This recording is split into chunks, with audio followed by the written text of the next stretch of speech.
Fantasme et vérité sur les vitamines, ce sera ce soir sur Arte. Docteur Jean-Michel Cohen, bonjour. Bonjour Jean. Merci d'être avec nous. On va poser d'abord la question de base, toute simple. Est-ce que c'est utile de prendre des vitamines quand on est en bonne santé? En pratique, 90% des gens qui prennent des vitamines aujourd'hui les prennent alors que ça ne sert à rien.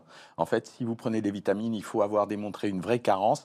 Et dans la réalité, il y a très peu de carences en France. Est-ce que vous connaissez en France des gens atteints du scorbut, du rachitisme, du beriberi, etc. Ça n'existe pas. Ça servait à ça au départ, les vitamines? Ah oui, c'est une vieille découverte où on s'est rendu compte que ça jouait un rôle pour la production des enzymes ou des hormones. On s'est rendu compte de leur importance, mais surtout les vitamines, on ne sait pas les fabriquer. Elles ne viennent que de l'alimentation. Mais dans un pays occidental où l'alimentation est fournie à profusion, il y a peu de carences en vitamines. Ça n'arrive quasiment jamais, ou alors il faut faire une analyse pour le savoir. Donc les gens prennent ça pour se rassurer. Mais alors, on va prendre deux exemples simples. Par exemple, dès qu'on a un coup de mou, on se dit, tiens, faites une cure de vitamine C. Alors ça sert C'est utile ou pas? à rien. Ça sert à rien? À rien. À rien, mais à rien. Il suffit de 100 mg de vitamine C pour avoir la dose de la journée. Il y en a à peu près dans tous les fruits et dans tous les légumes, donc la dose est rapidement atteinte. Les gens prennent de la vitamine C en pensant que ça les énergise. L'excédent de vitamine C, de toute façon, sera éliminé dans les selles. Donc ça sert à rien. Alors on se gorge de jus d'orange, de comprimés. Mais même, il y a l'effet, on prend des comprimés orange qu'on met dans l'eau et puis on dit, ah, c'est content. Ça sert à rien.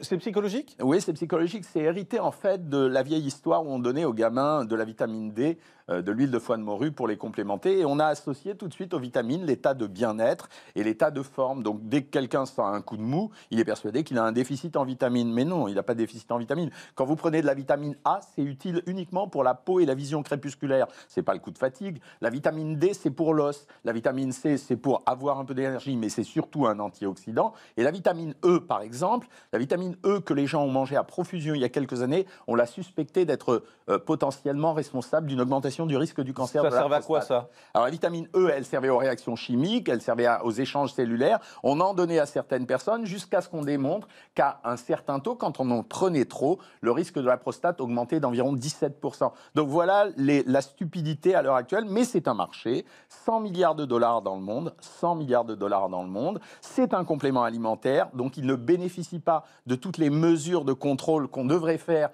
pour un vrai médicament. Donc les gens, allons-y, on les mange gaiement. Mais il y a un autre élément, le premier exemple que je voulais donner, c'était la vitamine C. L'autre élément, c'est, vous savez, ces complexes de vitamines qu'on essaye de nous vendre. On nous dit, vous prenez une vitamine le matin et vous avez les vitamines pour toute la journée à ce moment-là. Il y a la version homme, la version femme, la version senior, la version junior. Il y a des tas de versions.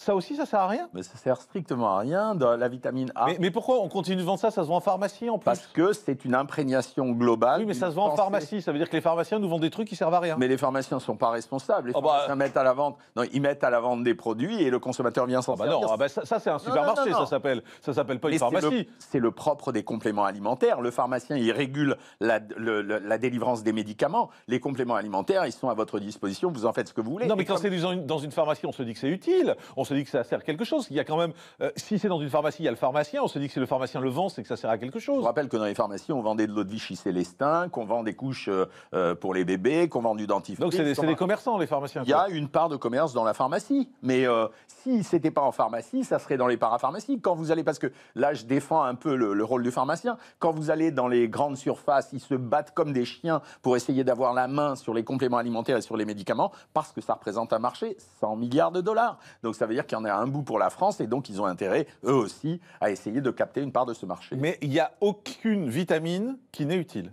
À prendre en plus. Alors, et encore une fois, on dit quand on est en bonne santé. Alors, la seule vitamine pour laquelle aujourd'hui on est très prudent, c'est la vitamine D, parce que la vitamine D, on la soupçonne d'être responsable si on n'en a pas assez d'ostéoporose. On pense même qu'elle serait intervenante dans le cancer du sein, mais en général, ce sont les médecins qui font une prescription de dosage de la vitamine D, qui contrôlent la vitamine D. S'il n'y en a pas assez, ils en rajoutent. Mais c'est la seule vitamine. La vitamine B, par exemple, qui est une vitamine extrêmement importante pour le muscle, pour le cerveau et ça, il y en a dans tous les produits céréaliers. Il n'y a aucun manque. C'est-à-dire vous êtes à peu près sûr d'avoir votre dose. Donc, ça ne sert pas à grand-chose. Mais ça rassure les gens. Alors, certains, les bons esprits vont dire c'est l'effet placebo. C'est-à-dire je prends le truc qui fait que je me sens bien. Donc, je me sens bien. Donc, c'est pas inutile de faire ça. Voilà, c'est l'effet placebo la plupart du temps. Mais quand vous prenez des vitamines, quelquefois, quand vous en prenez trop, vous risquez plus que le bienfait. C'est la question que j'allais vous poser. Est-ce qu'il y a un risque à prendre trop de vitamines? Par exemple, est-ce qu'on peut donner des vitamines aux ados qui sont souvent fatigués? Est-ce qu'il faut leur donner des vitamines ou aux plus jeunes? Ah bah, s'ils s'alimentent mal, peut-être qu'il faudrait leur rajouter des vitamines, mais la plupart du temps, il n'y a pas de carence en France, donc ça ne sert pas à grand-chose.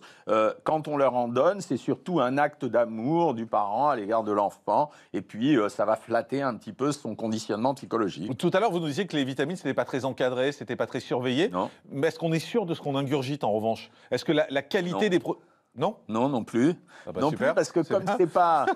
c'est pas surveillé et encadré, à part les grands laboratoires qui ont une certaine éthique pour fabriquer le produit comme il faut, vous pouvez trouver des compléments alimentaires vendus par des marchands qui vont vous mettre un produit dont ils pensent que c'est bien, mais vous n'avez aucune garantie parce que comme c'est un produit qui n'est pas encadré, on peut en manger comme on veut, on peut les fabriquer comme on veut et on n'est pas sûr de leur efficacité. Donc voilà, ça fait partie de ces choses dont on a pris l'usage et qui n'ont pas beaucoup d'importance. Mais on découvre dans le documentaire qu'on va voir ce soir sur Arte, par exemple, qu'il y a un nombre croissant d'Américains qui souffrent du scorbut, justement parce qu'ils ont arrêté de manger des fruits, ils ne mangent plus de légumes. On le sait bien aux États-Unis, c'est compliqué pour les Américains de se nourrir correctement. En tout cas, ils n'ont pas envie, ils n'ont pas le goût pour se nourrir correctement. Donc si on a des enfants ou si nous-mêmes, on aime manger que des hamburgers et des pizzas, à ce moment-là, ça peut être utile. Alors, c'est le rôle de la malbouffe, c'est-à-dire qu'aux États-Unis, il y a toute une partie de la population faiblement pourvue économiquement qui va s'alimenter exclusivement avec de la nourriture, de la junk food. Alors, cela pourrait risquer d'avoir une carence en vitamine C, mais franchement, ces cas de scorbut, ils se comptent sur les doigts de la main sur une population de 400 millions de personnes. Donc, ça n'arrive quasiment jamais. Et pour guérir du scorbut, dans ce cas-là, vous savez, avec 100 mg par jour, vous avez votre ration, vous en aurez. Il suffira de prendre 150 grammes de légumes et une pomme par jour et vous avez votre ration. Donc vous nous dites clairement ce matin, jetez vos vitamines, quoi. Je vous dis pas de les jeter, je vous dis de les rendre à votre pharmacien et de vous faire rembourser. Ah oui, carrément, d'accord, ça va faire plaisir à beaucoup de pharmaciens. Votre livre, le docteur Jean-Michel Cohen, ça s'appelle Orient, ma cuisine de cœur. C'est aux éditions Flammarion, ça n'a rien à voir, ça? Non, mais ça, c'est les petites plaisanteries de fin d'année. Je fais des livres de cuisine où ça m'amuse. Et là, la cuisine d'Orient, c'était pour montrer que de temps en temps, un couscous, c'est moins calorique qu'un steak frites. Très bien, eh bien, on verra ça quand ça sort. Hein. Ça sort bientôt, c'est pas encore sorti. Je crois, je ne suis pas au courant, même moi. Ah bah c'est bien, c'est pratique. Merci, docteur Jean-Michel Cohen, Arte ce soir, vitamines et compléments alimentaires, une imposture.